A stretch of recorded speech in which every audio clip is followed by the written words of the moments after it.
So this is part A of the KhoodeelaarTV television channel, broadcast only on the internet. And this is part A of the KhoodeelaarTV television channel being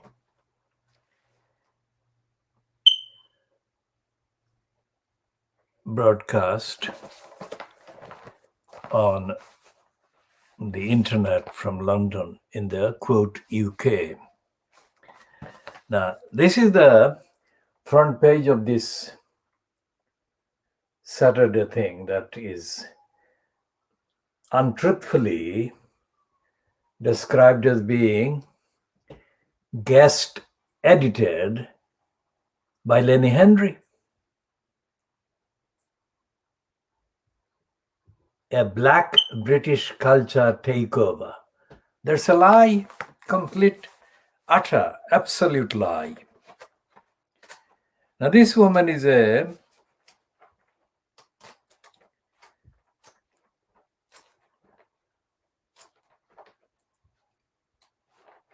kind of symbol of the corrupt American Democratic Party. Her name is Huma Abedin, and it suggests that she's somehow related to an Arabic kind of background. And the fact that she is being given this portrait is not anything to do with Lenny Henry, although it appears in the magazine that is described untruthfully as being guest edited by Lenny Henry. This is a woman who has been exploited and has allowed herself to be exploited by, in the context, anti-Muslim regime and culture and narrative and agenda represented by Hillary Clinton. Now, we called Hillary Clinton at least 12 years before anyone heard of Donald Trump as a candidate for the presidency in the USA. We called Hillary Clinton a corrupt and fascist self-server and a liar. At least 12 years and more than that. And Clinton, both Clinton, Hillary and Bill Clinton, are a pair of criminals. So, a woman called Huma Abedin, very much an Arabic name, was married to the crook, Anthony Weiner. And she apparently, according to this statement,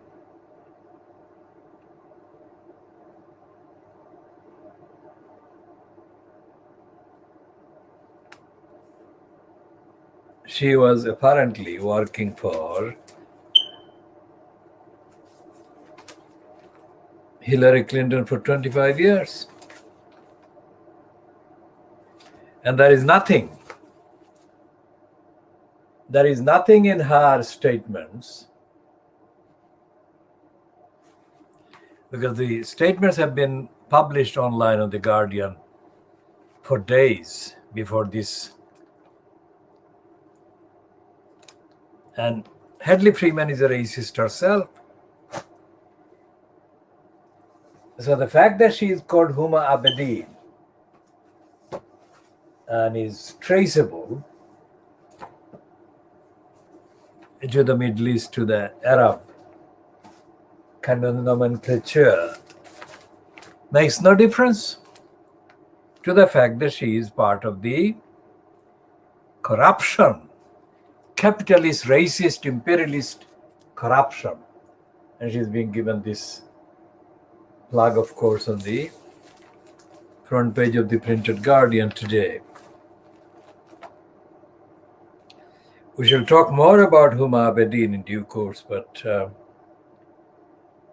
and also about Black British culture. It's a complete lie. This is not Black British culture at all.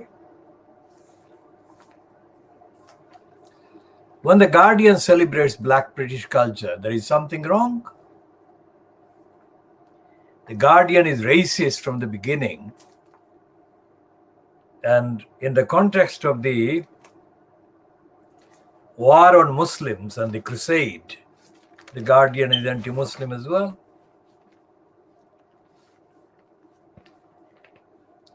This is false. The green badge that the Guardian is peddling is also false.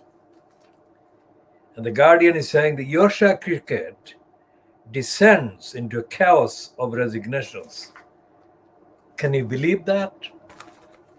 Descends into chaos of resignations. Not descends into the confession, the forced confessions of racism. So it's bearing very clear of admitting that Yorkshire cricket is festering in racist insults and denials.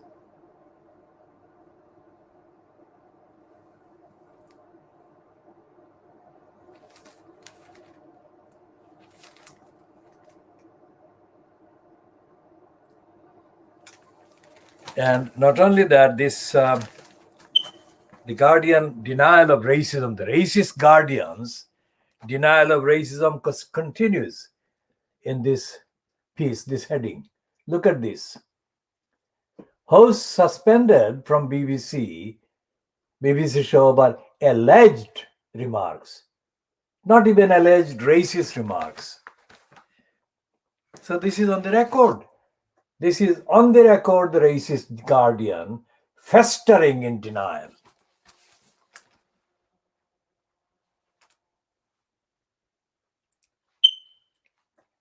And then not only that, the so-called explainer there, it is continuing to deny. It says that who's who in the cricket controversy. It's not a cricket controversy, you racist, lying morons. It's racist. It's racist controversy.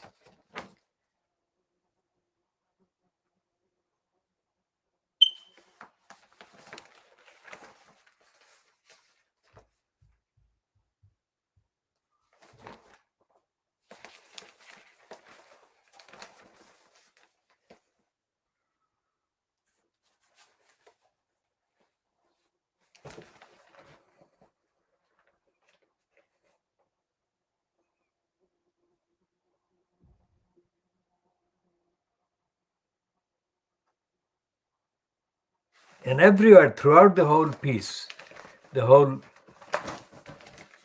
coverage is the cover-up.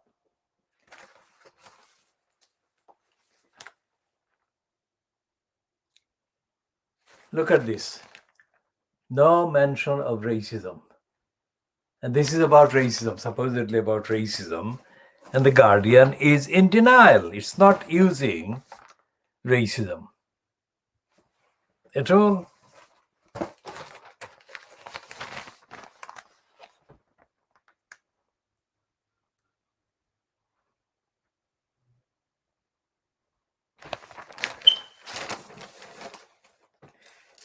So it's not admitting racism, it's recriminations. It's not racism itself, it's recriminations about racism.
Okay, the pornographer, Dorothy Desmond, according to the report in The Guardian today in the page,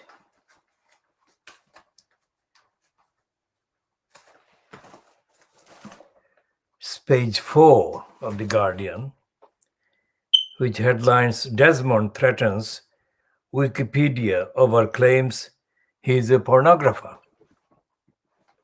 Now, is Desmond being described as a pornographer in the current online edition of the Wikipedia? Let's check.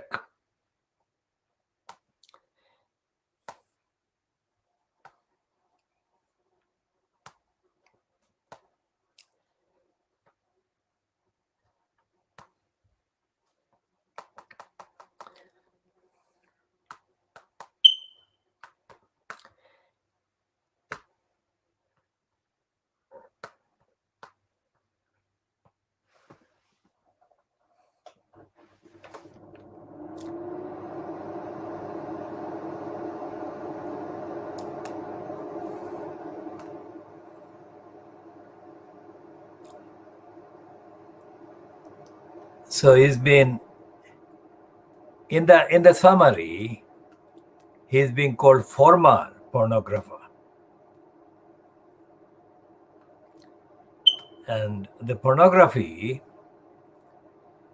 is still there. In 1982, Northern and Shell began to publish the UK edition of Penthouse, although the licensing deal ended in the 1990s.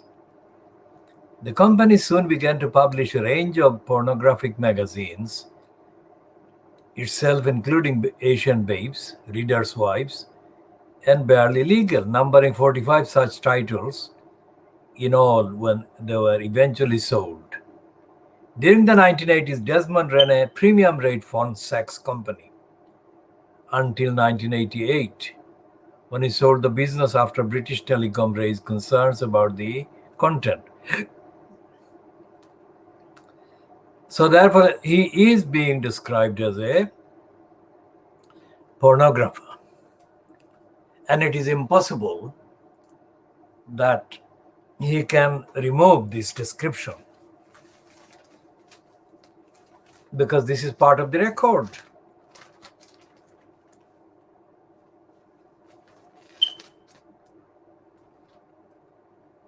So Desmond is being described there at the bottom of the piece in The Guardian on page 4. And The Guardian is being dishonest here. And the piece bylined to Jim Watterson, Guardian's media editor, is misleading about Tower Hamlets. Because it says last year there were claims Desmond inappropriately lobbied the community secretary Robert Jenrick at a Tory fundraiser to approve a redevelopment in Canary Wharf, London. That's a lie. It's not inappropriate at all. It was completely brazen criminality. Desmond donated thousands of pounds to the Conservatives, and directly as a result of the bribery, he was given the go-ahead by Robert Jenrick over the particular site and the development, the planning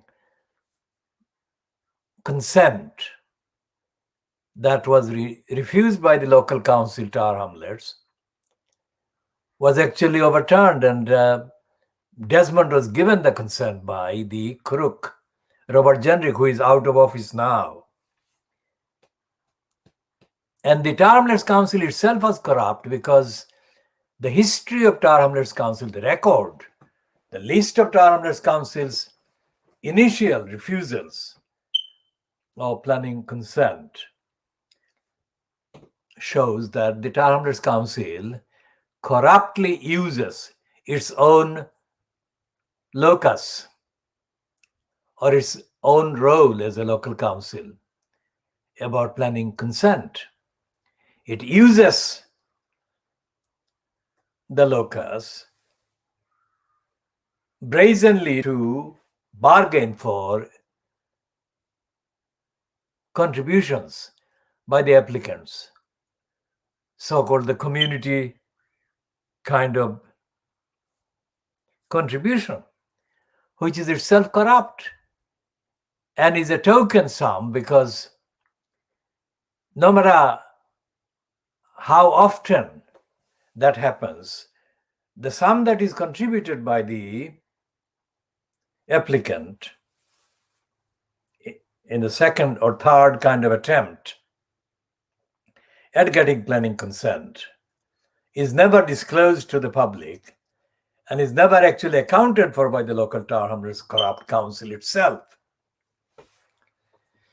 So what we are looking at in The Guardian today at page 4 about Richard Desmond is itself, the piece itself by Jim Watterson itself is corrupt, misleading and untruthful, and is covering up Desmond's own corrupt deal and behavior in bribing the Conservatives via Robert Jenrick, who was in post at the time as the so-called community secretary, whose department had the remit on local councils. So the Guardian is lying about the liar Desmond, about the liar Desmond bribing the liar Jenrick, a series of lies and serial lying. So when we say that the Khoodeelaar television channel program is world exclusive, carries out world exclusive diagnosis of Fleet Street, that is the kind of thing that we do diagnose. And as we have demonstrated, that is absolutely truthful diagnosis. And we are diagnosing the Guardian's lying and denying of the racism by Yorkshire cricket. And this racist, Michael Vaughan, is being described by Sean Ingle, chief sports reporter. Michael Vaughan has been stood down from BBC 5 Live's Tough Hours and Vaughan Cricket Show on Monday after two cricketers said they heard the former England captain, that is Michael Vaughan, make racist comments while playing for Yorkshire in 2009. The decision came after Vaughan, who has worked as an expert summarizer and analyst on Test Match Special for 12 years, was accused of telling three players of Asian descent that there were too many of you lot. We need to do something about it before a county match in Nottingham. It's understood that the temporary suspension is to allow senior managers at the BBC more time to investigate the allegations against Vaughan, who has worked at the corporation since 2009, and it could yet be extended. Vaughan did not respond to a request from The Guardian for comment, but in his Daily Telegraph column on Thursday, where he first revealed that he had been implicated in a report into Azim Rafiq's allegations of institutional racism at the county, he said he completely and categorically denied using those words. Now, anyone who knows about the BBC, Fleet Street, cricket, any institution, any individual in positions of institutional kind of platforms, for example, in the immediate aftermath of the attack on Iraq and Afghanistan by Tony Blair and George W. Bush, the BBC allowed the second or the younger son of Richard Dimbleby, Jonathan Dimbleby, to say on the BBC radio that he was quite happy and confidently going ahead to incite people to racism, racist hatred. That was an incitement aimed specifically at Muslims because of the Afghan and Iraq kind of adventure. And the BBC allowed him. It's not something that can only be established by investigation. It is something that happened and is not exceptional. It's a typical BBC crusader racism, that is racism that is aimed against Muslims, crusader racism, as well as racism aimed at other people from African and Asian backgrounds.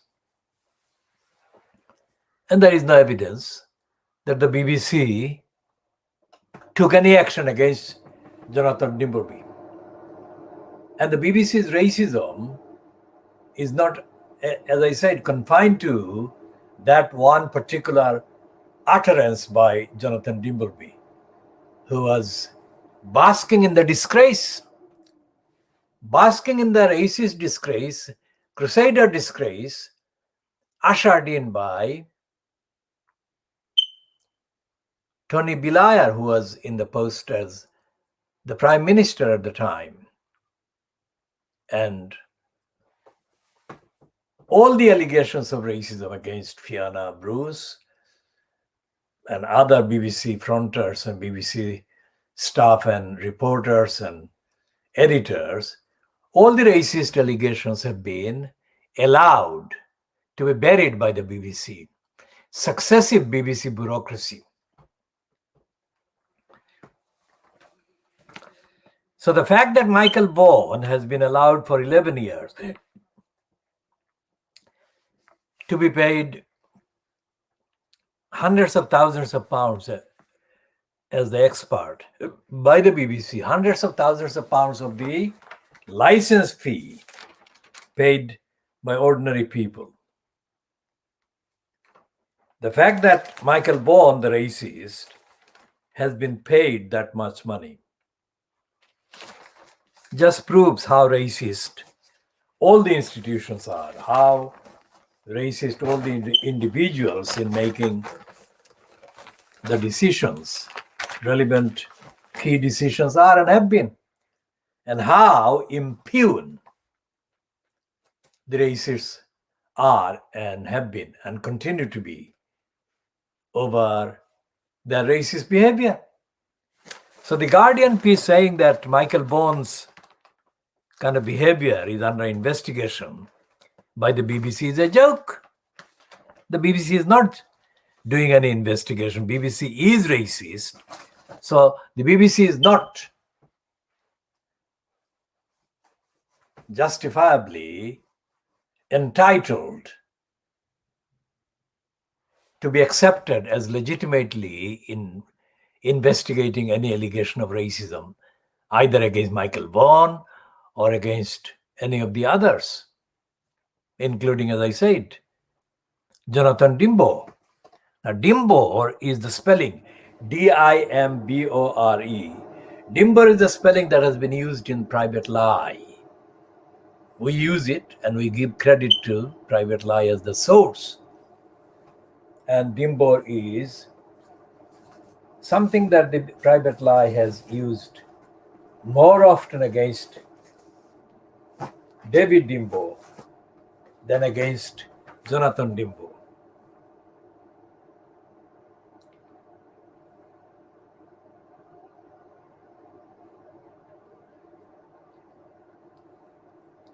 Now here is the magazine, the Daily Mail magazine about racism. The Daily Mail magazine, the Weekend magazine, and it's in the front page, the cover is about Alex Scott, and you can see that there is the summary of the piece about her: racism, trolling, abuse, etc. So it says racism, trolling, abuse so bad she went into therapy. Now that she's achieved her goal as a top football presenter, she's even got her own BBC game show. And this is a saying that Alex Scott, the woman who's changed football forever, To what extent that is true is another matter, but that's what it says on the cover.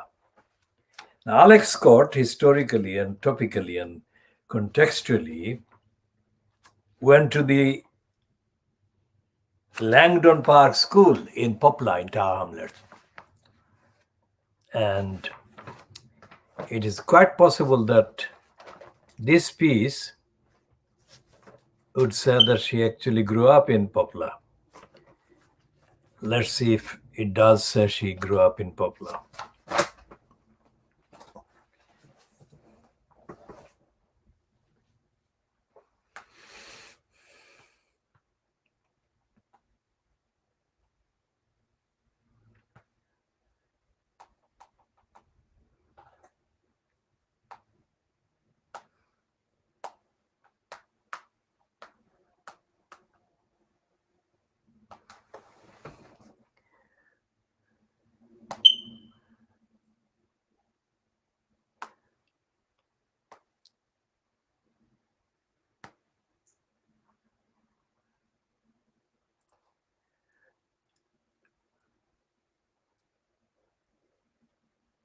Well, the entry on Alex Scott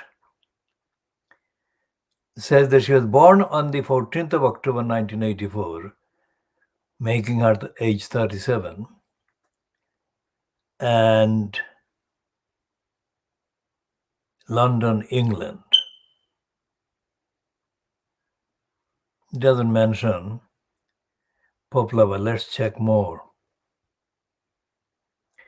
The early life says that she was born in Poplar, East London, to an English mother and Northern Irish, English and Lithuanian Jewish heritage, and a Jamaican father. During the filming of the BBC's Who Do You Think You Are in 2021, she discovered that her maternal great-grandfather was a Jew who opposed fascism in East London, and that her fourth great-grandfather, a black man,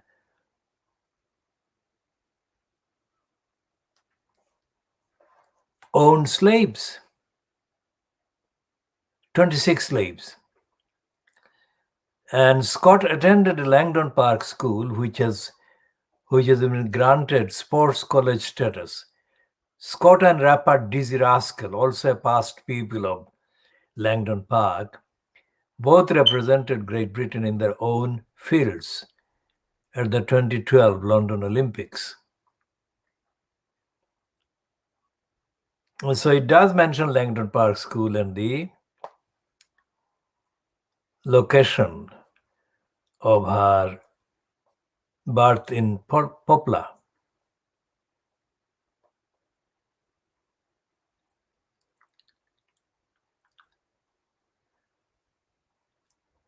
Now, it says here that in 2011, Scott founded the Alex Scott Academy in partnership with Kingston College and Puma for female footballers aged 16 to 19.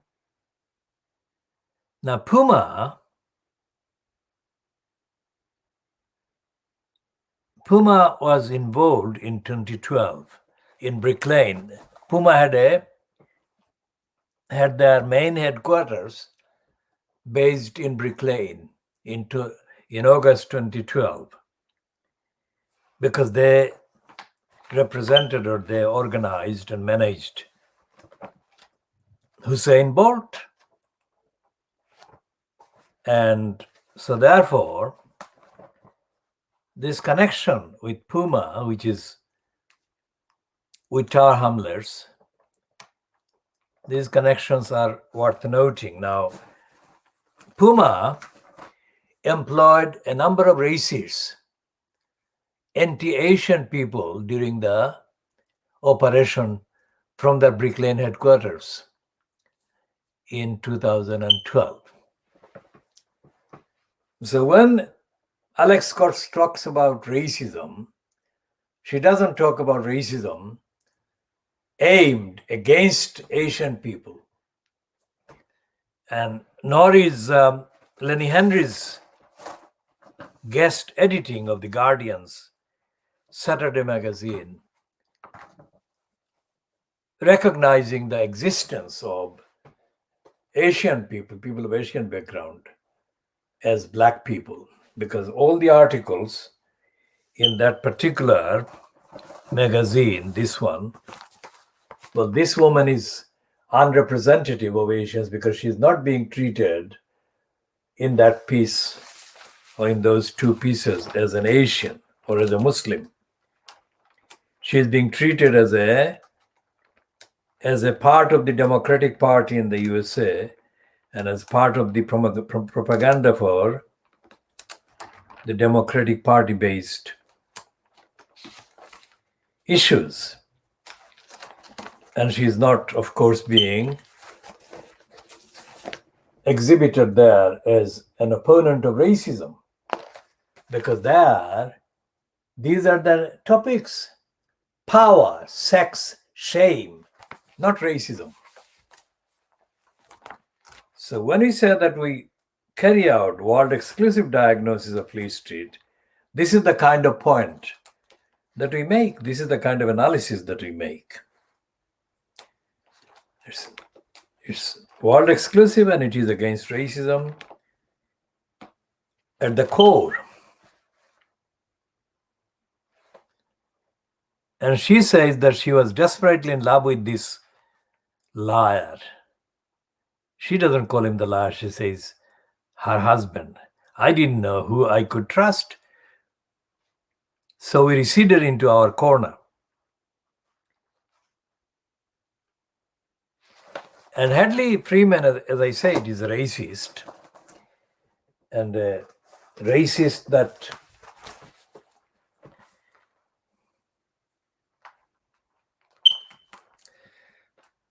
has been given platform because she is racist.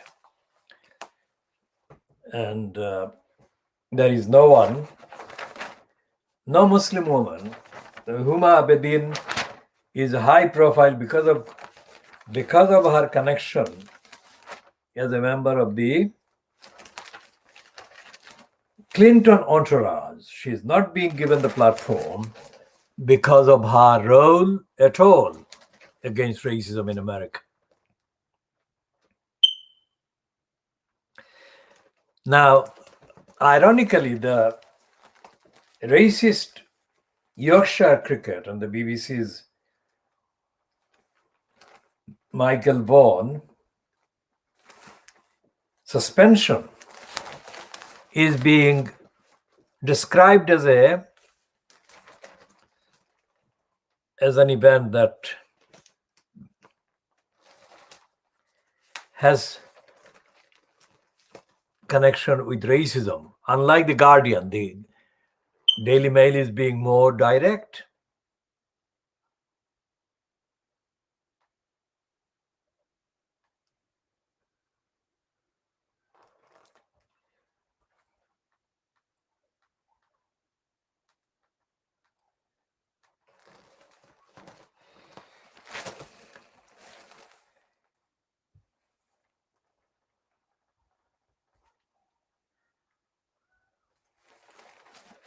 And on page 12 of the Daily Mail today, Saturday, the 6th of November 2021, there is a piece about the murder of this woman, the Kenyan woman,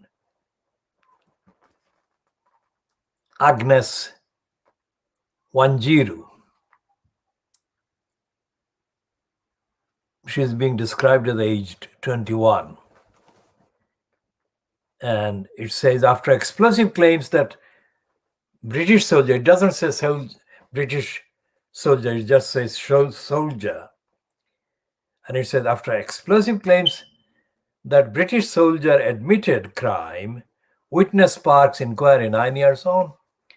British detectives have quizzed UK troops about the death of a Kenyan woman dumped in a septic tank near a British Army training base 9 years ago. Royal Military Police are also probing claims that senior British Army officers failed to act on the suggestion that squaddies were involved in her murder and effectively covered up alleged wrongdoing. Now, too many alleged, that is the whole culture of Fleet Street. Even when they say that UK police probe Kenya mom's murder, in the contents in the main copy, they undermine the allegation, they undermine the fact of the murder by inserting too many allegations. Too many insertions of the term alleged.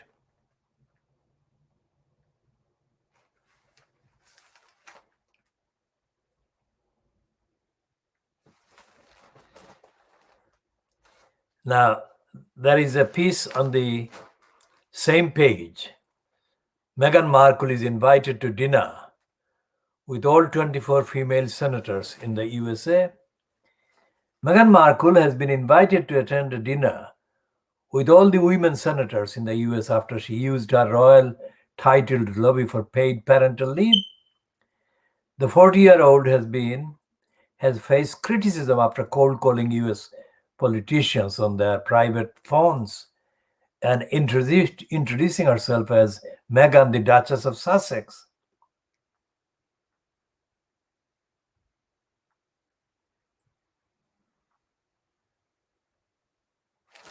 Now, what are the Daily Mail and the Sun and the Express going to do against Meghan Markle now?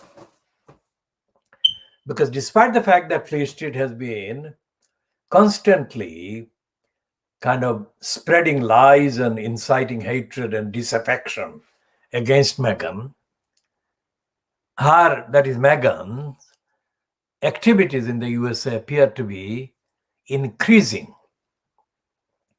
into political sphere, to the point that she is now being reportedly invited to meet all 24 of the American women senators. When that happens, what excuse will the racists in Fleet Street, the Daily Mail, the SCUM, and the Beaverbrook legacy of lying toxicity, the Daily Express group, what excuse and pretext will they use to undermine the activities and the role of Meghan Markle? Something to be watching.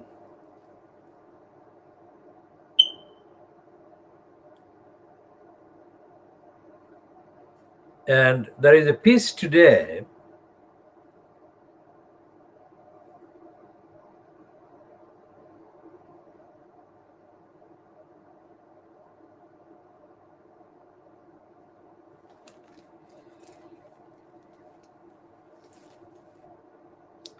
and it says, clean up your act, Boris. And underneath that is a panel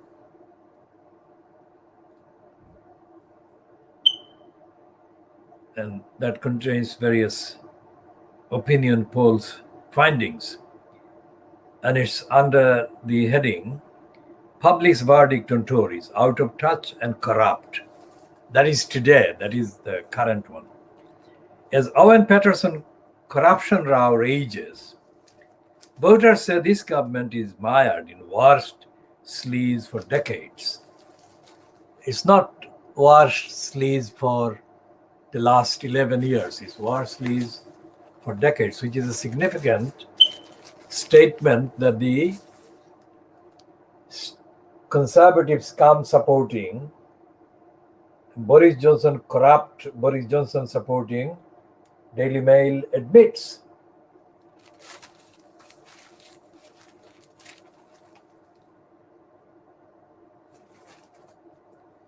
And it says a third of MPs have side roles. That is to say, about 400 MPs. Well, let's read this one. What is the actual number? As many as 1 in 3 MPs earns money outside of Parliament. Research has shown 237 of these 650 MPs declared outside earnings in the year to March, that is, year to March 2021. Analysis by the website Open Democracy found that between them, they received £4.9 million on top of their parliamentary salaries. Among the highest earners were former Prime Minister Theresa May, who was paid £616,000 for giving speeches, and former Attorney General Geoffrey Cox, who gets £400 a year as a consultant to legal giant Withers. There are growing calls for restrictions to be placed on such roles. Green MP Caroline Lucas told Question Time, "The idea you can find time for a part-time job that's going to pay you £100,000 on top of being an MP, I find quite preposterous." Well, that is true. She said that she finds it preposterous. But she is not doing anything about it. On the next pages of the Daily Mail, page 16 and 17, there is beginning to be a concession. Beginning to be a concession by the Daily Mail, which is the supporter, the rock of support on which the crooked SCUM, conservative SCUM, stand. The Daily Mail is the one that actually supports the conservative SCUM more than the Dirty Digger Murdoch SCUM.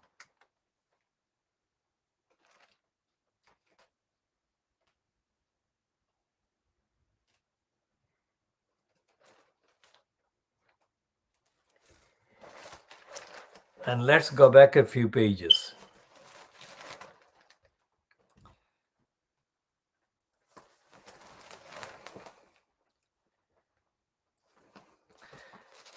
And let's read this piece about Kenya a bit more.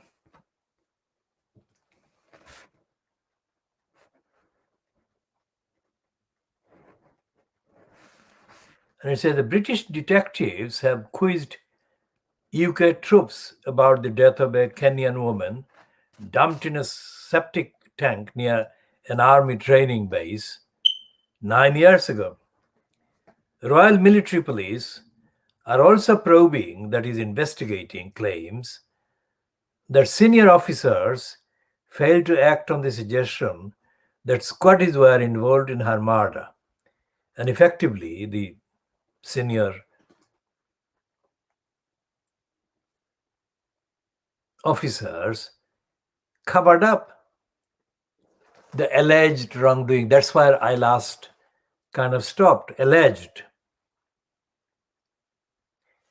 The Royal Military Police investigation was triggered by an approach to officers in Lancashire, thought to have been made by a soldier who claims to be a witness.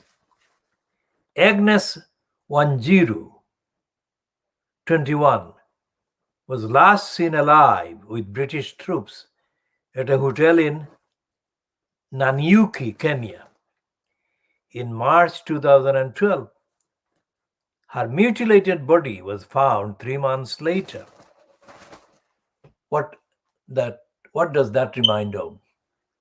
That reminds of the burnt body of Sarah Everard, who was kidnapped, raped, murdered, and mutilated by Wayne Couzens, a quote serving Metropolitan Policeman, currently serving. Well, he has been kind of decommissioned, if you like, after the confession and after the conviction and the sentencing.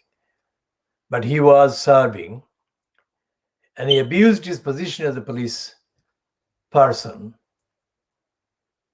to misstate his role, what he was doing, when he stopped Sarah Everard. She never was seen alive since he caught her. She was walking home, and that's it. He found her, and he did indescribable things to her. Now that's something that happened in London this year. So the murder, the rape and the murder of Agnes 9 years ago would have been, in terms of fact, would have been treated as warranting no concern at all when her abusers raped her and murdered her and mutilated her body. Who was it that boasted about British values? The last one incumbent in the post of quote prime minister, who talked too much about British values, was of course Gordon Brown.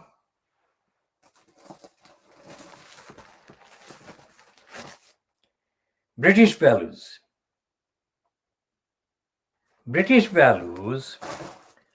that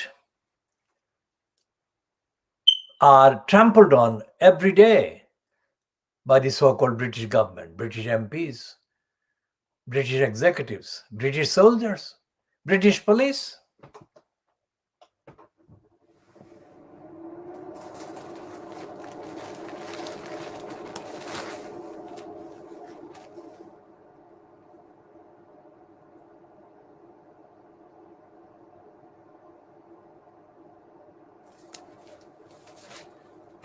Now, without reading the whole thing, there is a part of this piece in the Daily Mail about Agnes Wanjiru. Defense sources indicated that Kenya's strategic importance to Britain was a significant factor behind the UK government's eagerness to cooperate with the authorities investigating Miss Wanjiru's death. The Ministry of Defense has plans to station forces in Kenya to combat the threat of Islamist terror groups. Now imagine that, Islamist terror group. I mean, it concentrates the mind of the crusaders to the point where they can murder a 21-year-old Kenyan woman and joke about that murder. I mean, they have absolutely no other description but evil.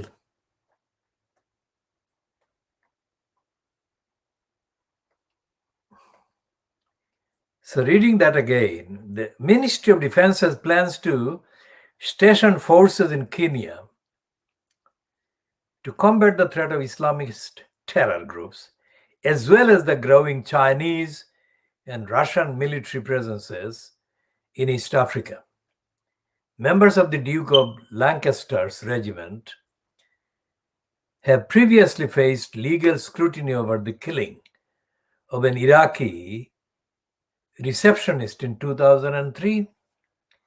Baha Musa, 26, from Basra, was beaten to death while in the custody of troops from what was then the Queen's Lancashire Regiment. It was never proved who inflicted the fatal injuries. While 6 defendants were acquitted at the court-martial, a 7th pleaded guilty to inhumane treatment of Mr. Musa. The corporal was sentenced to a year in jail. Can you imagine?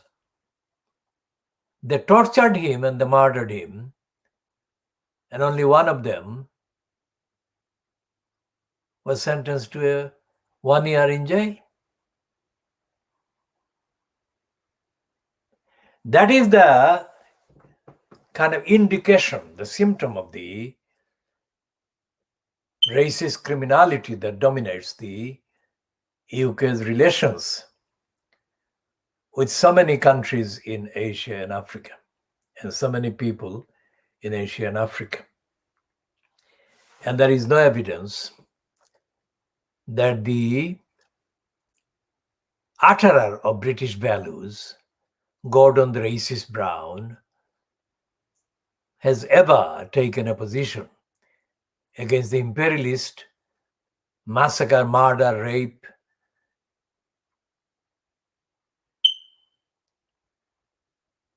and mutilation that are ongoing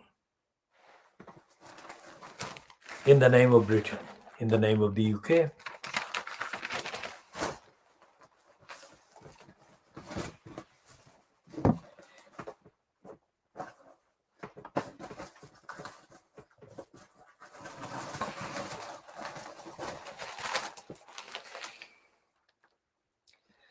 Is that exceptional? No, because there has been an employee in a series of hospitals who has been committing rapes of dead bodies kept in the morgues in Britain. Rapes of women's dead bodies. This is one of his victims, whose dead body this criminal defiled and violated. And that's the statement of her mother.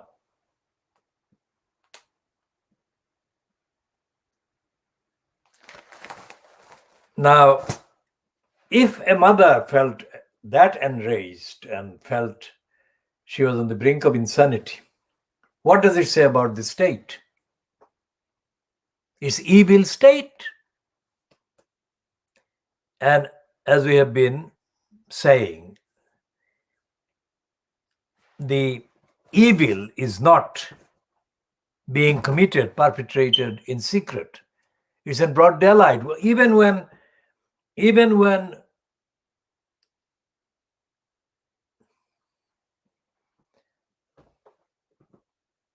mass murders were perpetrated by a doctor of mainly elderly patients, nothing has been done to change the culture, to change the blank absence of accountability. And every time there is a news item coming out of such depravity, what should be the response? What should be the outlook to such disclosures of depravity? Is not to treat that particular incident as a one-off. It's a culture. For example, when David Cameron was called Dodgy Dave when he was Prime Minister or incumbent in the position of Prime Minister, when David Cameron was called Dodgy Dave by Dennis Skinner, who was an MP at the time, MP for Bolsover in the north of England, the response from the House of Commons was not to let that stand as a statement. There was instant political punishment inflicted on Dennis Skinner by the Speaker at the time, John Barker, who expelled him from the House of Commons. Now, looking back, that looks like a punishment that Barker should be punished for inflicting on Skinner, because Cameron has since been exposed as a serial criminal, liar, and far worse in his behavior than the word dodgy represents or denotes.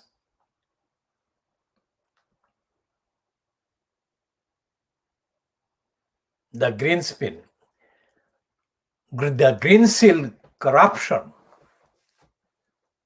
involving the Australian criminal Green Seal and involving lobbying, criminal lobbying by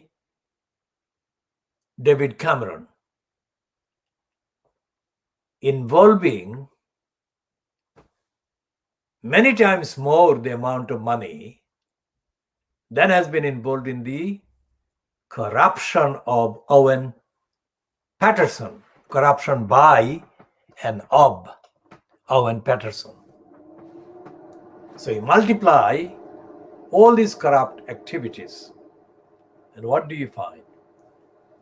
You find enough evidence that constitute evil. Evil regime.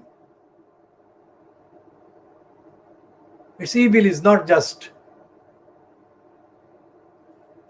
personally removed from Boris Johnson personally. The evil is present in the behavior, personal behavior of Boris Johnson himself. Johnson's own biological father and his biological sister repeatedly backed him on separate occasions after it was disclosed that Boris Johnson had incited hatred against Muslim women wearing the particular headgear. Both Rachel Johnson and Johnson's father, Boris Johnson's father, Stanley Johnson, used the identical phrase, and they both said, separately published, but they both said the same identical thing, which is that in condemning the Muslim women, Boris Johnson had not gone far enough. That is what they said. So it's not like Boris Johnson being personally, exceptionally hateful. Two members of his family, his own father and his own sister, incited him to be more hateful against Muslim women.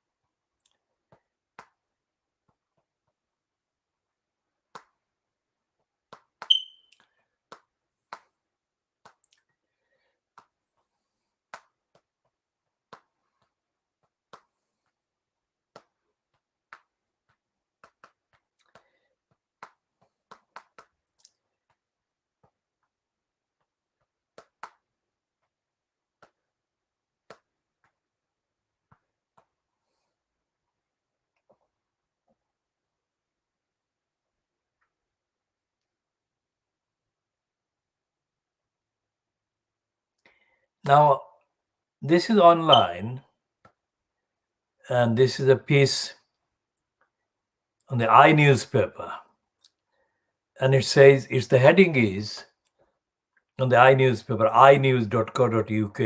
Rachel Johnson tells Good Morning Britain her brother Boris's comments didn't go far enough, and the Muslim veil is anti-feminist.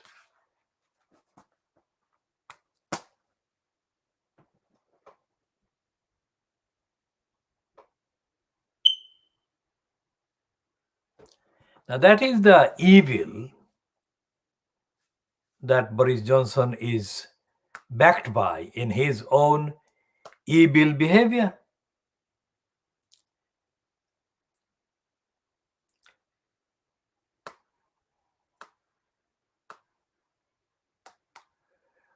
And this is what I have said, that Rachel Johnson said that, and the same thing was said about the same time by their biological father, Stanley Johnson, about Boris Johnson not condemning Muslims badly enough, harshly enough. They said he should condemn them even more harshly.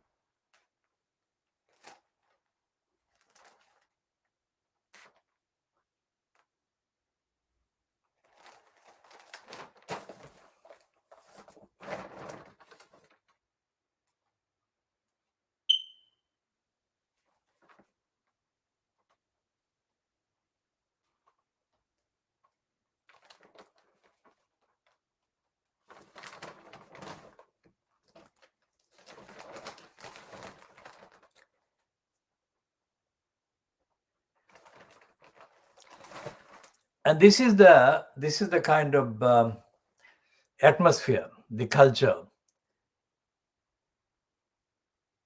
Both Rachel Johnson and her father, Stanley Johnson, committed breaches of the code against inciting hatred. And neither of them was prosecuted. And nobody in the Fleet Street or in the media wanted them to be prosecuted or to be held to account. So if that happens against women, let's say women, Muslim women, let's call them women, not referring to them by their faith or their kind of particular ethnicity, whatever. If women are targeted for hatred by Boris Johnson, who was either, at the time, either a leading member of the Conservative Party or a leading or potentially leading member of Parliament, even before he became the incumbent as leader of the Conservative Party, and by definition, since 2019, the leader of the government. If that was happening, and nobody in Fleet Street, nobody in the media, in Parliament, speaking out against that kind of hateful criminal incitement against women, then what happened in the mind, although he has not given a description, what happened in the mind of Wayne Couzens against Sarah Everard was only happening as a permitted set of plots against a woman. Think about that. So those who are talking about and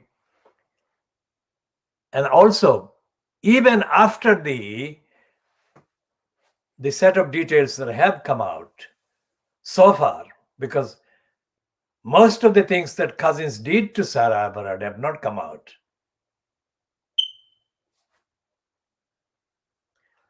But even the amount of information,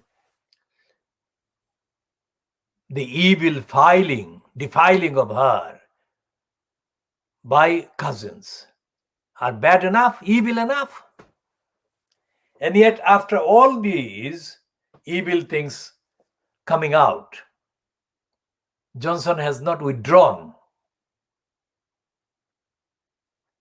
Boris Johnson has not withdrawn his incitement against women. Let's say whatever the group of women.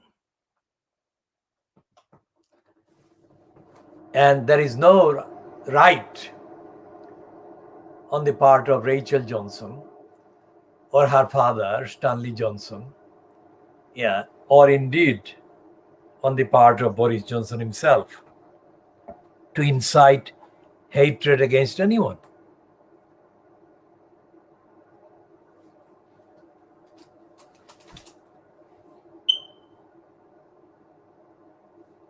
And yet he did. And yet there is no evidence that anyone is calling for Boris Johnson to be prosecuted for inciting hatred against Muslim women. The Guardian is saying about the flat. But that, even if proven that Johnson abused his position and the money was misused or abused or illegally used, that is nowhere as bad against the rights of the targets of Johnson's incitement to hatred. So on that evidence, the Guardian is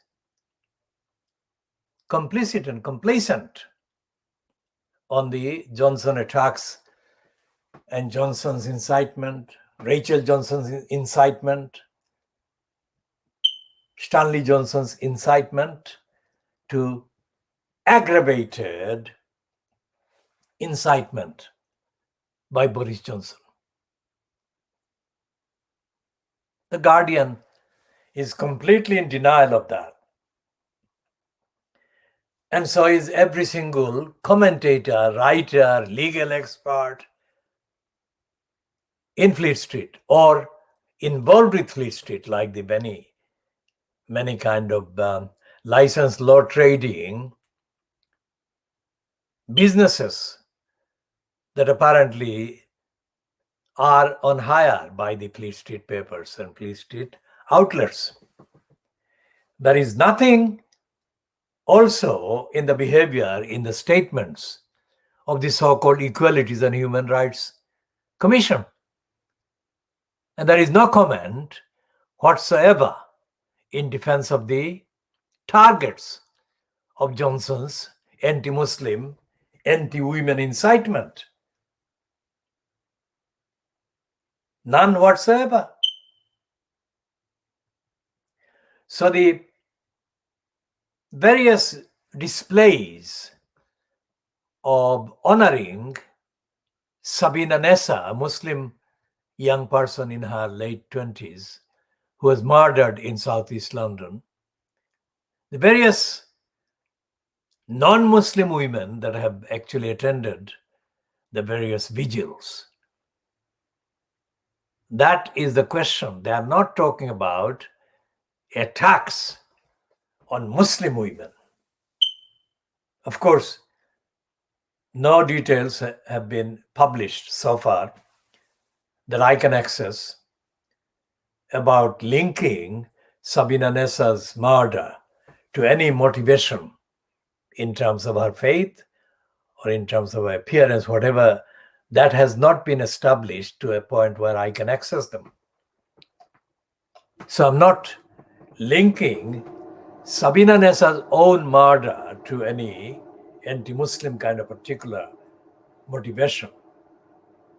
But the fact that those who are mourning her or taking part in various expressions of mourning and have taken part in vigils in her memory and in her honor, many of them would be agreeing with Rachel Johnson that Muslim women wearing burqa or headgear that Boris Johnson targeted were doing something anti-feminist. Now, is there solidarity among the so-called feminist women with Muslim women targeted by Boris Johnson and Rachel Johnson and Stanley Johnson?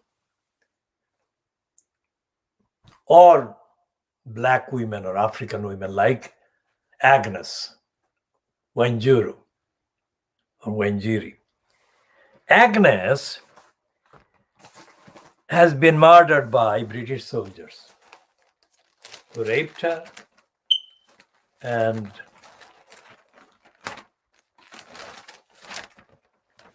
disfigured her body.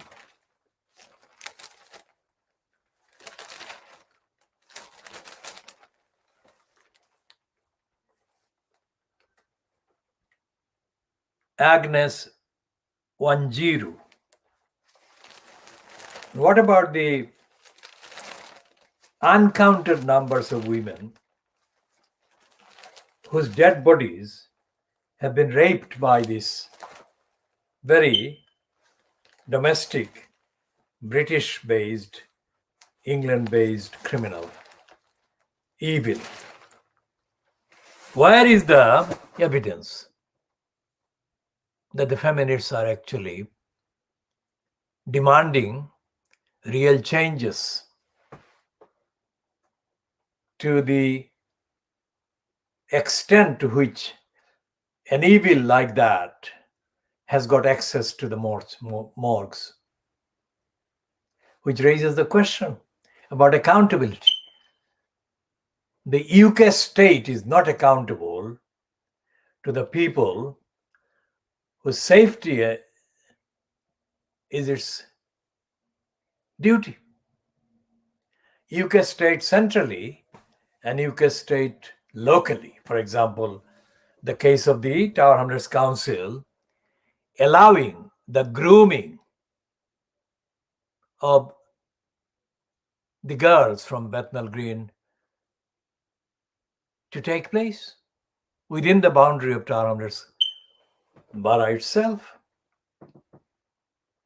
And the fact that these girls were groomed, that is brainwashed, misled over a period of time before they were reportedly found to have left the UK and entered Syria. As we speak, on Saturday, the 6th of November 2021, does anyone know how many children, how many vulnerable people, vulnerable children, vulnerable men, women, are being abused at this time in various institutions, various locations, and outside various locations, for example, out in the community, where the local councils should be vigilant and actively vigilant in safeguarding duties, in delivering, discharging safeguarding duties and protecting these people. There is no mention of this question that I'm posing in any of the Fleet Street papers today, and it is never done.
Now, this is just shifting back to the current heading, which is based on the latest behavior, corrupt behavior by Johnson to defend Owen Paterson. And this is the I newspaper, which is saying Tory MPs turn on Johnson. Well, this at this time is a premature heading. It's not them turning on Johnson. What is happening is that most MPs, the Conservatives, whom Angela Rayner correctly called SCUM, are thinking about their own re-election. And that's what is happening. It's not about turning on Johnson. Why? Because as a congenital liar, Johnson has been known, well known, to all these MPs over his dishonesty and his corruption. And they have not been at all opposing him or having any expressions of lack of confidence. They have given him overwhelming support. So this is a completely false heading. Tory MPs turning on Johnson. Let's see what is underneath.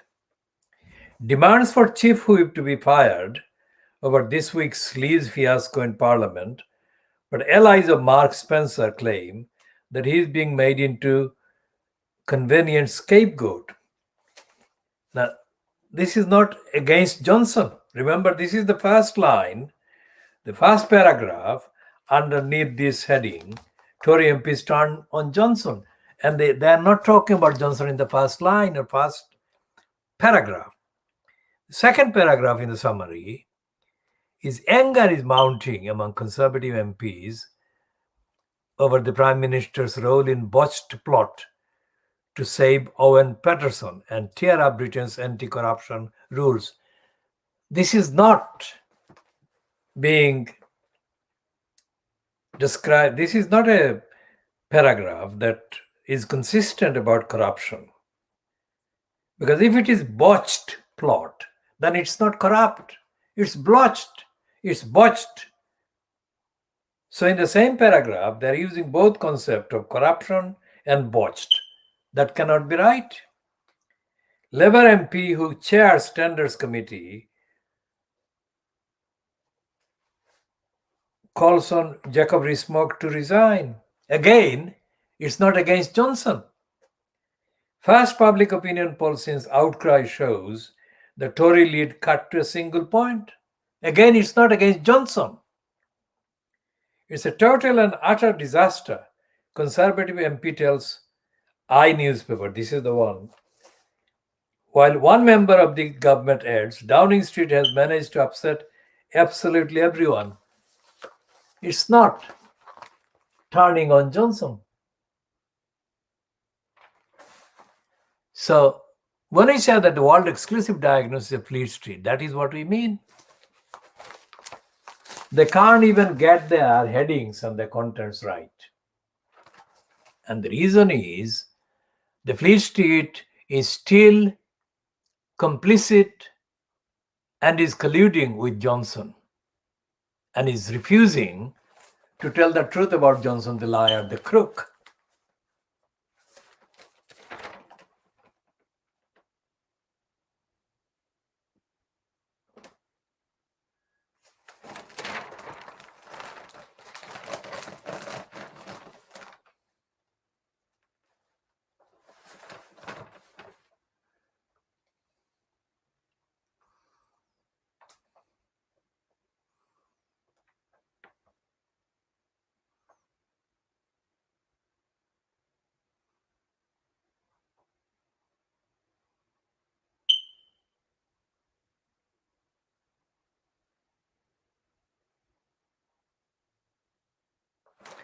And the I newspaper, this one, is misedited by a crook and a criminal liar called Oliver Duff.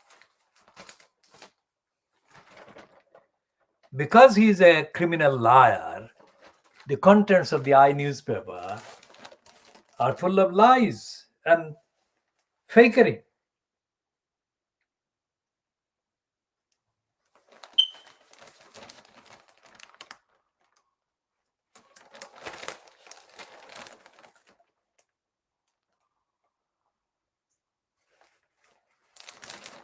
And it's not the corruption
and this heading is also misleading.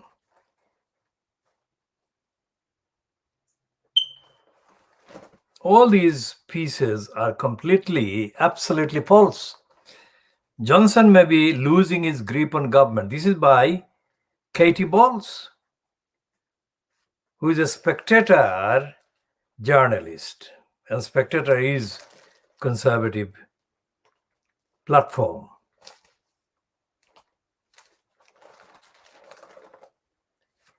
And there is a piece by Ian Dunt is a comment, and its heading, Rees-Mogg's history-beating display of duplicity. This is not about Rees-Mogg only. It's about Johnson. Johnson is the leading criminal in the cabal that he fronts. So they are all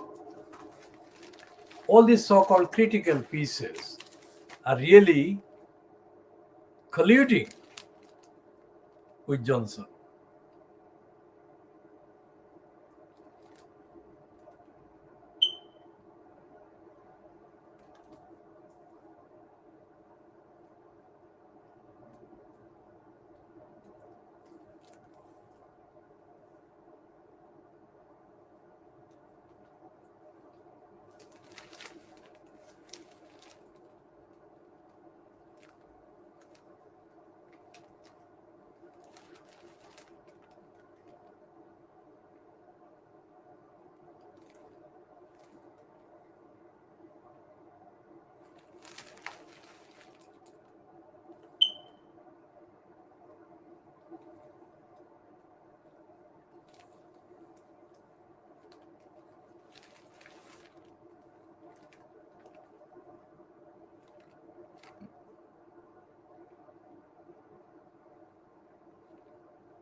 And there is a piece by the anti-Muslim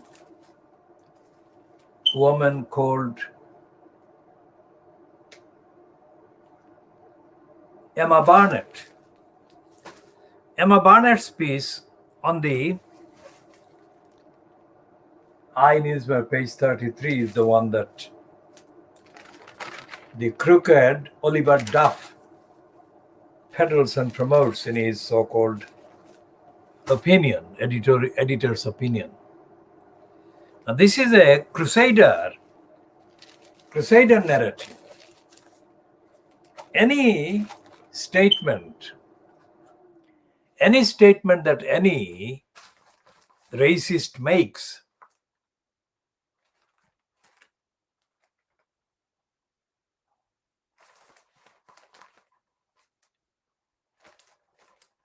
about the plight of the women in Afghanistan or the plight of the women in any Muslim country has to be treated as a racist attack, as an anti-Muslim crusader attack. And that's what Emma Barnett does. Why?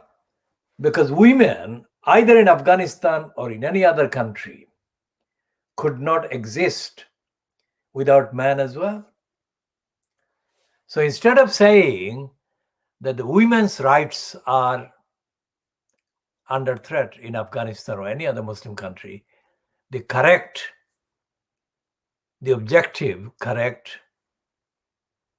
statement should be the human rights in those countries, objectively defined. The needs of these people, men and women, human needs, and children, without looking at man, women, and children.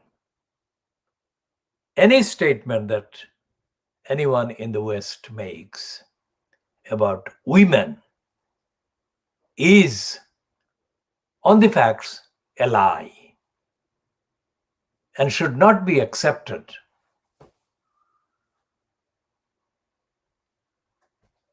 as being anything other than a lie. So Fleet Street does this every single time. There is no sign of man at all, or even boys, or even children. So we shall be talking about that more.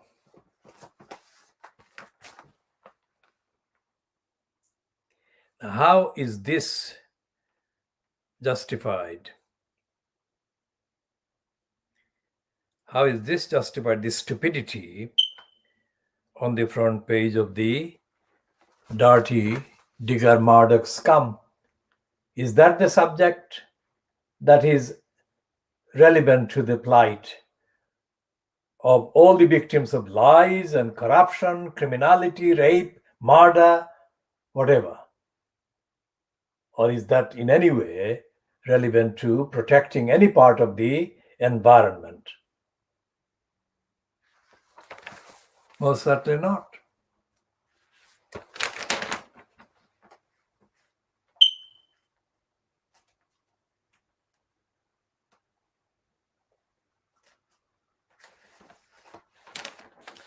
And they're joking. The SCUM is joking on page 2. We'll come to that in a minute. SCUM is joking about Johnson's corruption.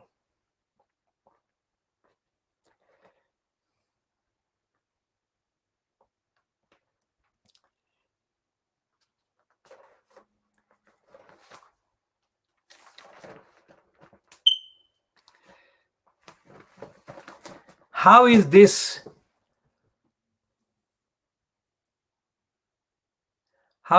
relevant?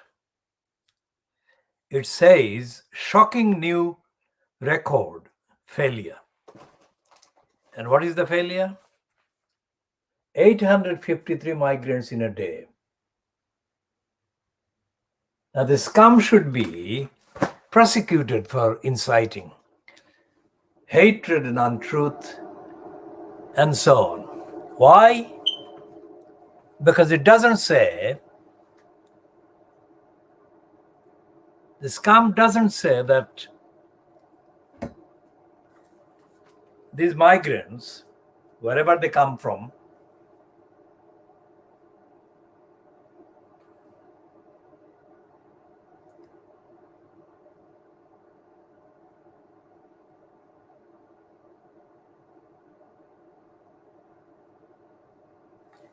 so it's a It says 853 migrants in a day. Okay? But it's not running the headline about how many migrants trying to cross the channel are drowning. And it's not saying how many of them are forced to try to cross the channel from France into England, are being forced to do that because of breaking of the law by France and the UK, and breaking of the obligations by France and the UK. So when we do the diagnosis of Fleet Street in this way, there is a question about the role of the unions to which many of the journalists responsible for these lies belong to. They belong to the National Union of Journalists in significantly more numbers than to other unions, but they do have unions. So what are the unions doing?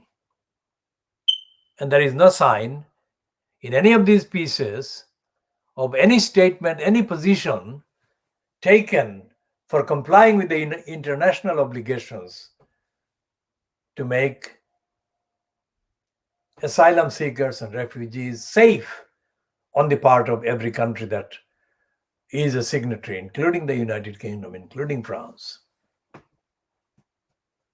And there is no sign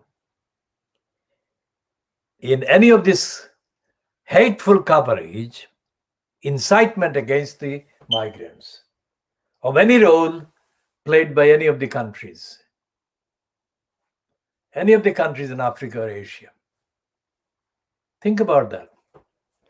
None of the countries from Africa or Asia from which these people, the migrants, originate, has made any stand for their rights, either at the United Nations formal level or anywhere else internationally. So the safeguarding of the people coming from their own countries is being neglected, brazenly neglected by these Asian countries and these African countries. And there is no mention in the papers, in the media, operating in those countries either, for the rights, for the needs, for the safety and the humanity of these people that are drowning in the channel between France and England, or are being detained in inhuman conditions on the way to the channel by other countries which they have to cross. So all the European Union member countries are guilty of violating their duties to treat these people, desperate people, safely and safeguard their safety.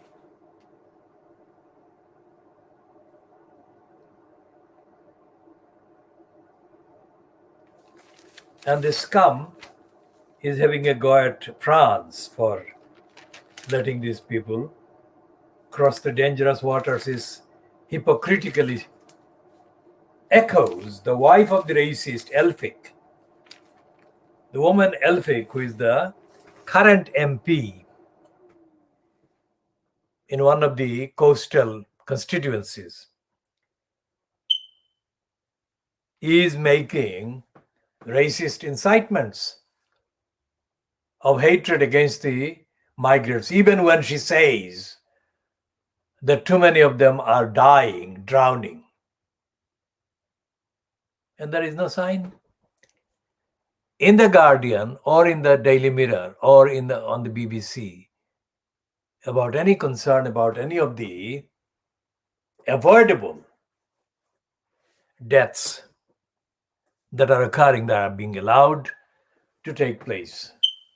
There is no concern in the Guardian about the violations of so many treaties and declarations and charters that actually, and conventions, including the refugee conventions, that the UK is violating every day. No statement from the politically murdered Labour Party or its politically imbecile leadership.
Now, this is the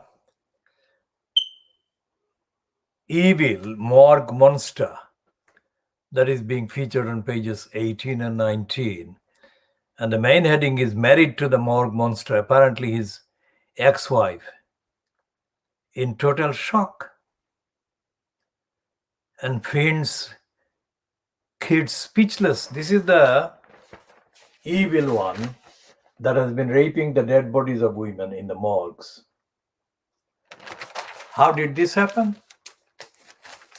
Shows that these places are not protecting people, not safeguarding people, not doing their job.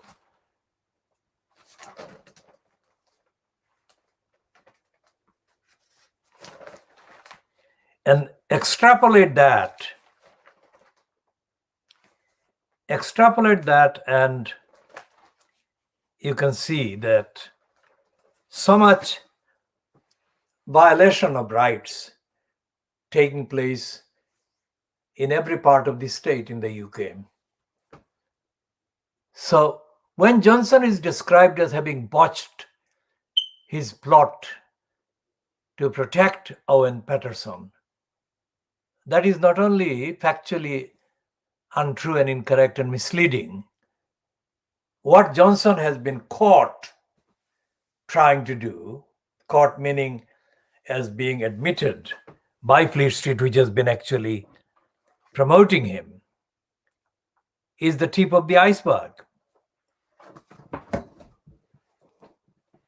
And what this criminal, evil one, doing the evil things in the morgues to the dead bodies of women.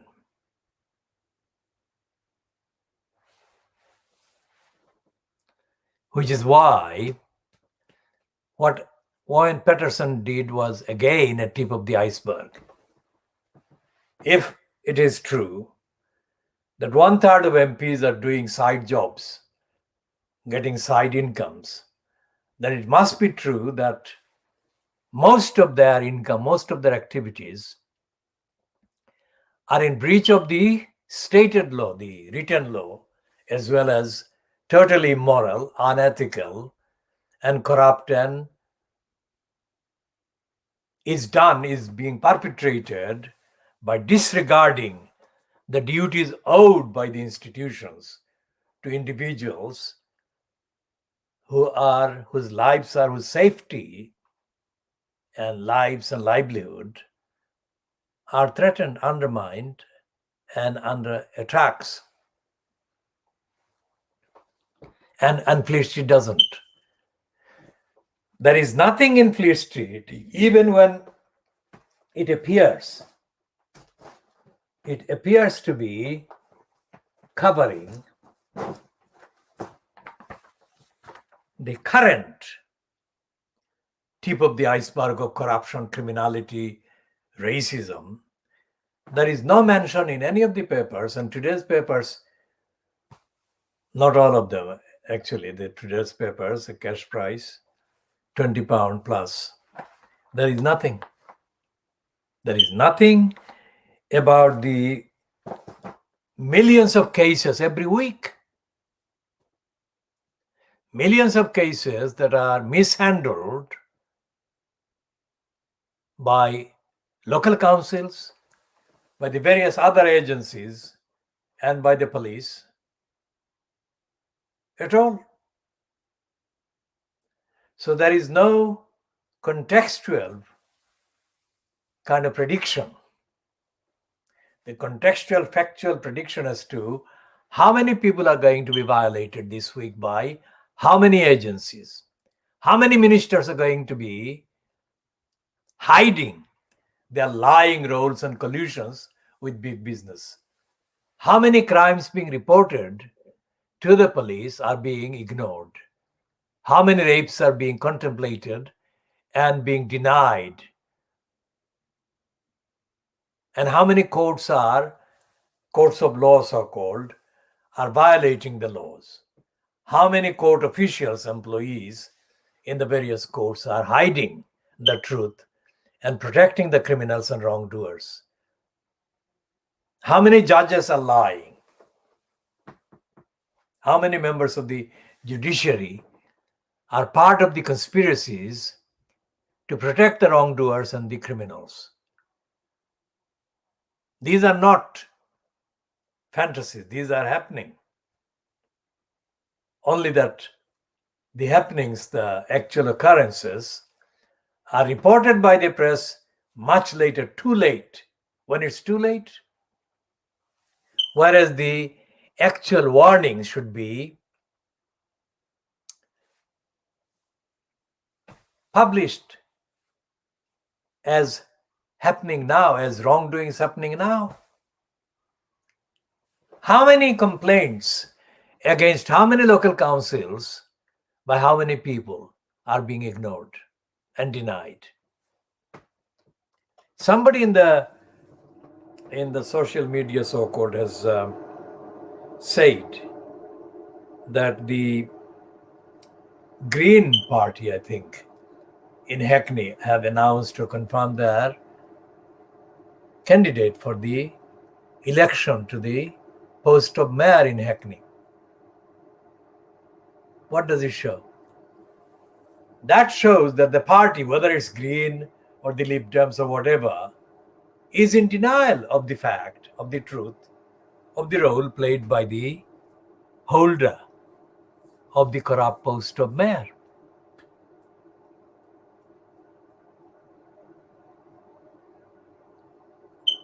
Both the Huffington Post, which is related to the piece promoting Rukhsana Fiaz in Newham by Paul Waugh, and the Guardian's corrupt kind of writer who runs his own blog now, they promoted Rukhsana Fiaz in 2018 in Newham.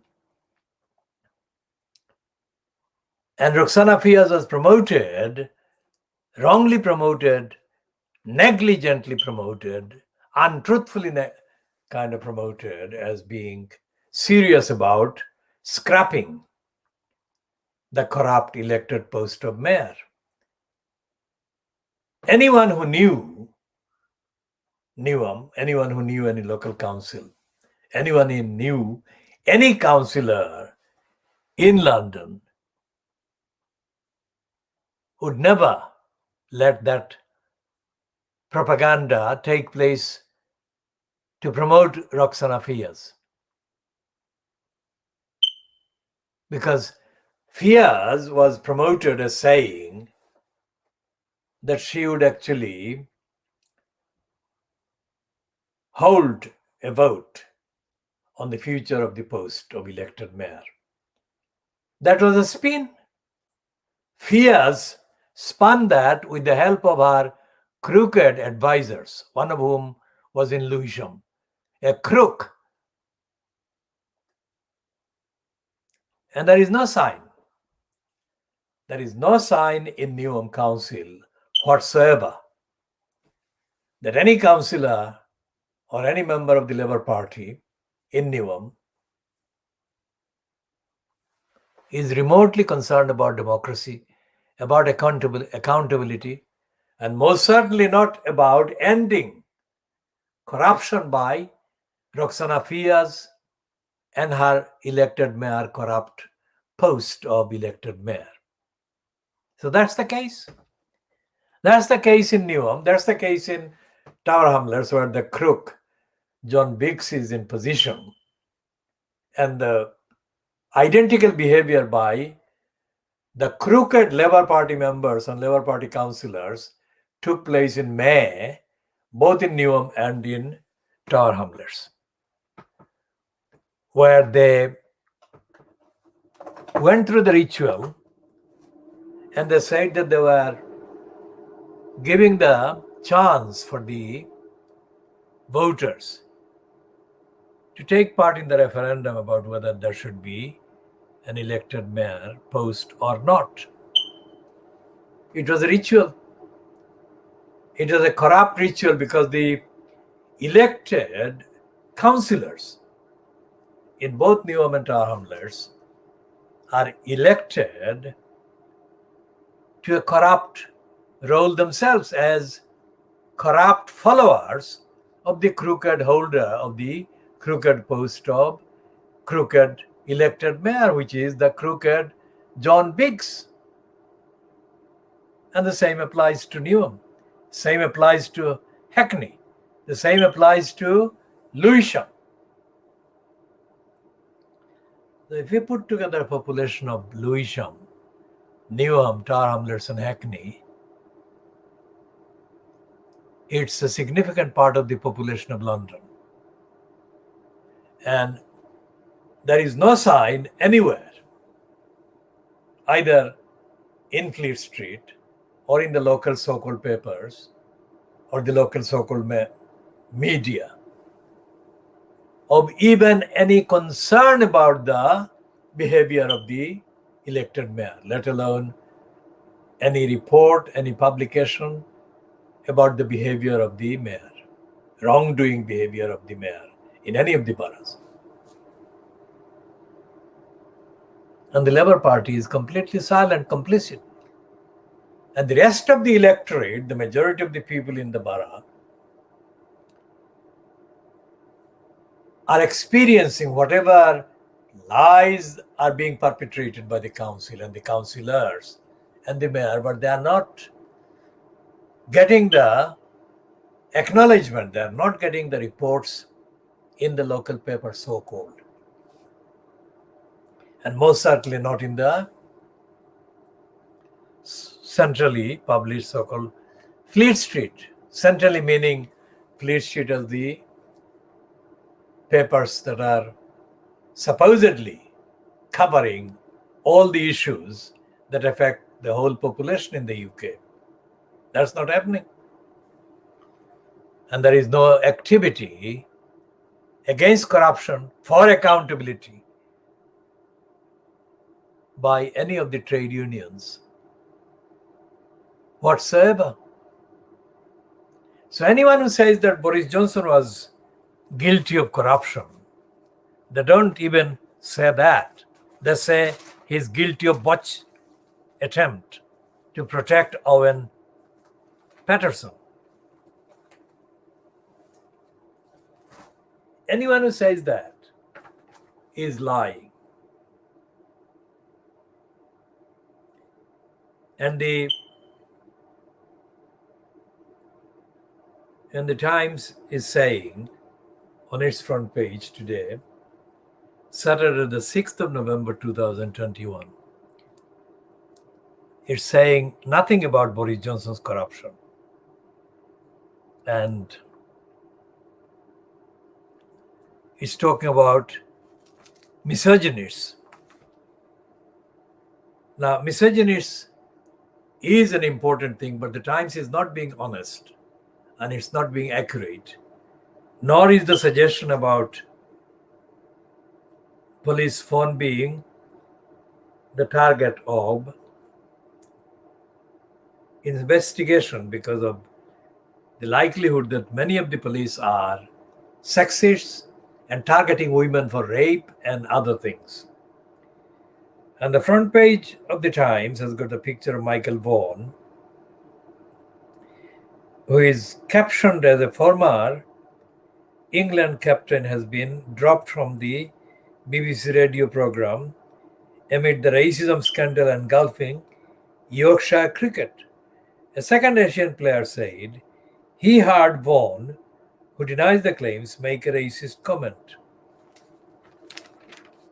Now, this is not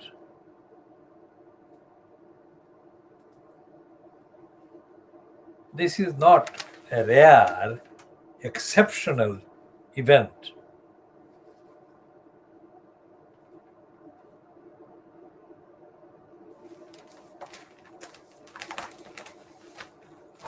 We'll come to the accountability to which the police should be held later. The page 5 of the Times today, Saturday the 6th of November 2021, says Michael Vaughan taken off air by BBC in race row. When they say race row, that automatically is proof that wherever it is appearing, either in the Times or anywhere else in the Guardian, they are undermining the impact of racism. It should not be called Michael Vaughan taken off air by BBC in race row. It should be racist behavior by Vaughan. That is what it should be saying. Otherwise, racism becomes reduced to being just another minor event. And again, Johnson is being given the protection by the Times. Yesterday, the Times says that it was Johnson's shame, but they are protecting him, shielding him by saying the number 10 yes man blamed for Johnson's troubles, not Johnson's corruption. Notice that. Not only that, they are talking about the chief whip and the number 10 yes man. What we are saying is the Times is lying. and shielding Boris Johnson, despite the fact that its editorial column yesterday was headed Johnson's shame.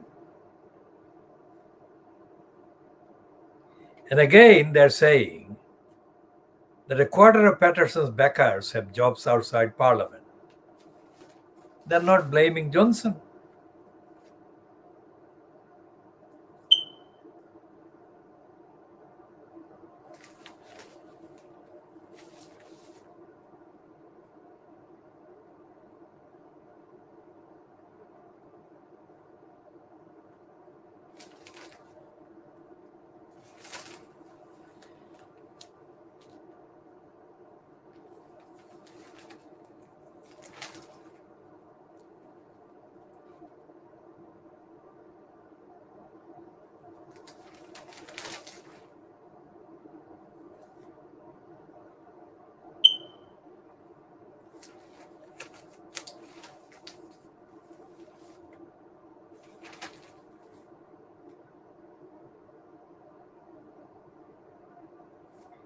Now here is a two-page spread of a heading, pages 22 and 23 of the Times, which says Sandhurst is in the dark ages. At every military dinner, I was groped. This is the woman.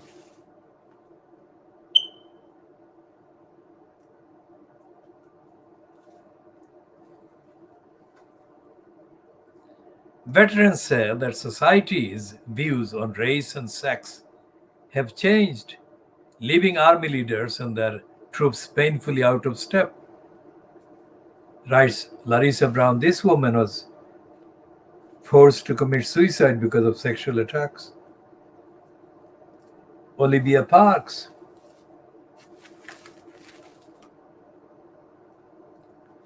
So what we are saying today will be said later by the Fleet Street, much later, too late. For example, the Fleet Street is a lie media. And it says here on page 27 of the Times, I won't get justice, says rape claim student. Of course you won't.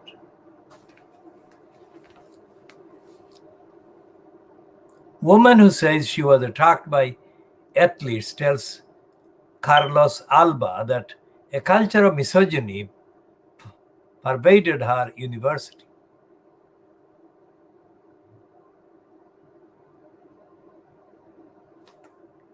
Isabel regarded entering Oxford Brookes University a year after leaving school as a life-changing event that would set her on the road to success.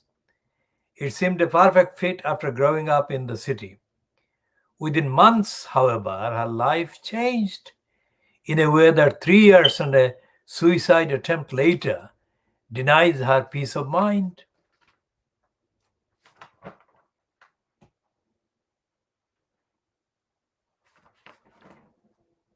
And we shall be talking about rape and sex later. Here is the self-confessed liar, Matthew Paris, who is a product of apartheid. He grew up in Southern Africa. And he is the liar that defamed poor people in poverty in Britain while he was a member of parliament. And he said that he could live on the same amount of money that the people in poverty were complaining about. And Matthew Paris, who has got two homes, very significant that he has got a home in Tower Hamlets in Limehouse, where he has very remarkably kind of mentioned positive things about Bangladeshi boys. Why has he done that? Is a question. Because most of the comments that he made prior to that were against Bangladeshi community. And in July 2005, Matthew Paris published a condemnation of the voters of Bethnal Green and Bow parliamentary constituency for voting against Una King and voting for George Galloway. And Matthew Paris said to then mayor at the expense of London, Ken Livingstone, in that public statement that Livingstone should drive the Crossrail hole line through Brick Lane as a punishment for the voters for voting against Una King in May 2005.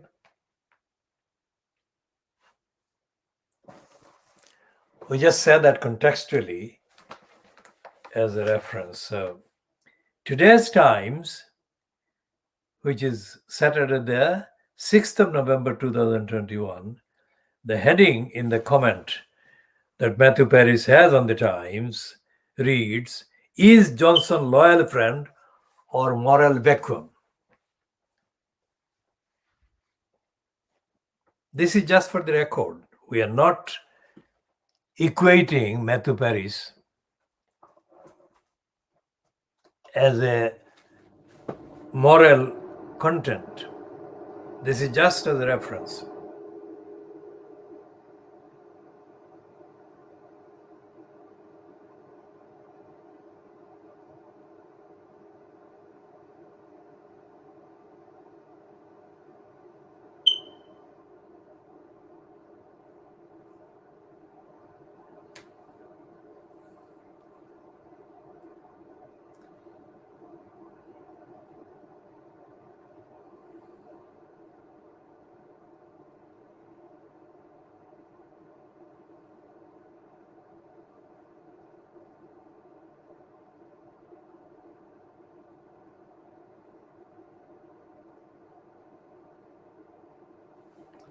So the last paragraph in this column by Matthew Paris about Johnson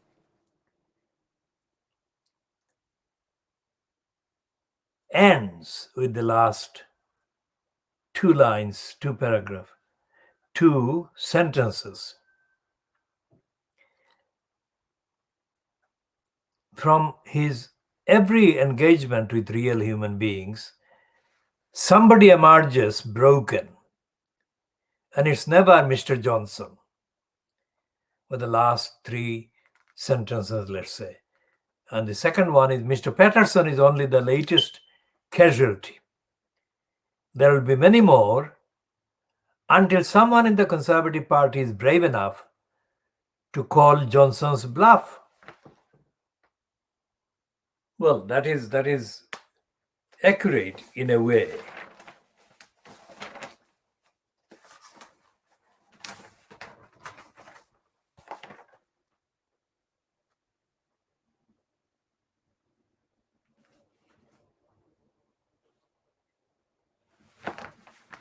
And there is an apology, that is to say, there is an excuse made for those Metropolitan Police persons who shared pictures of a double murder scene, disgrace the force, but are part of a creeping tech trend.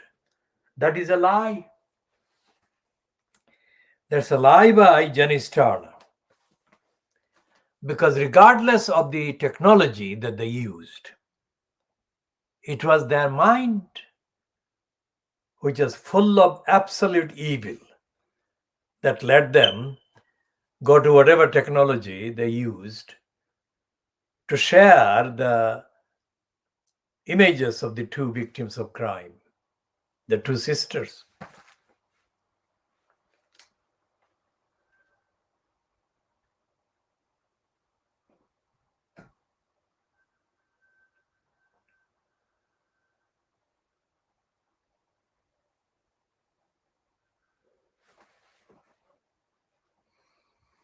And there is this cartoon by Peter Brooks about Johnson,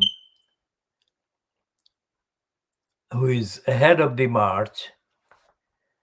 He's riding on a horse, and Rees-Mogg is carrying the can where the horse is discharging what needs to be discharged. And the heading on the Peter Brooks cartoon is, "And he marched them down again." Again, this lets Johnson off. Really. It doesn't call him a liar and a crook, which is what he is. It merely shows how clever he is.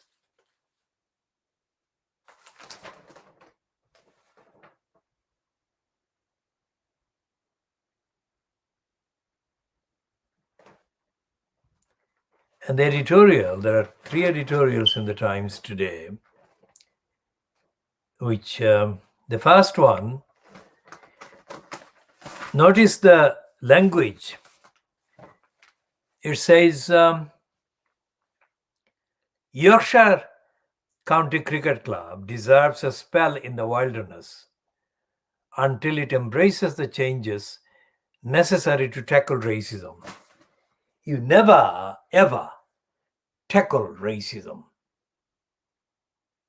Because if you tackle racism, you are a racist and you are colluding with racism.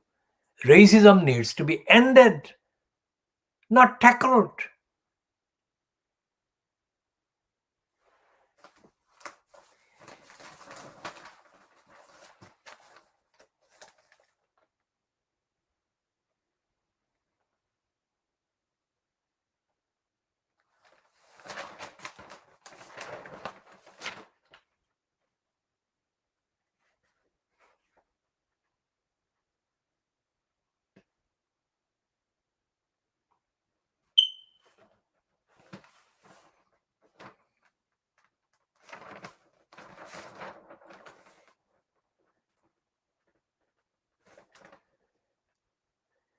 And these letters by David Stevenson, Henrietta Nice, John Peacock, Michael Percy, Canon Glynn Richerby, and Christopher Morcom QC.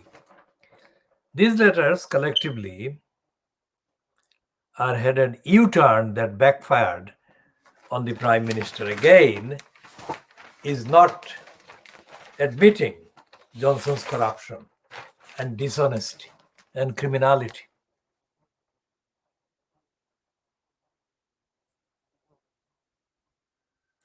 And the first letter, again, is not about the wrongs that Johnson has done. It's other people. It says, the first paragraph says, your editorial, Johnson's Shame, 5 November, rightly focuses on the individuals primarily responsible for the demeaning decision to link the Owen Paterson case with a clumsy ploy to change the rules.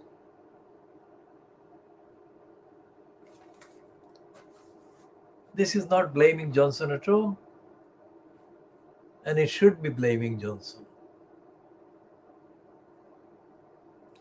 Okay, so we shall be calling this particular edition to an end at 14:41 hours GMT, approximately over 2 hours in length, probably 2 hours and 20 minutes or so. So we shall be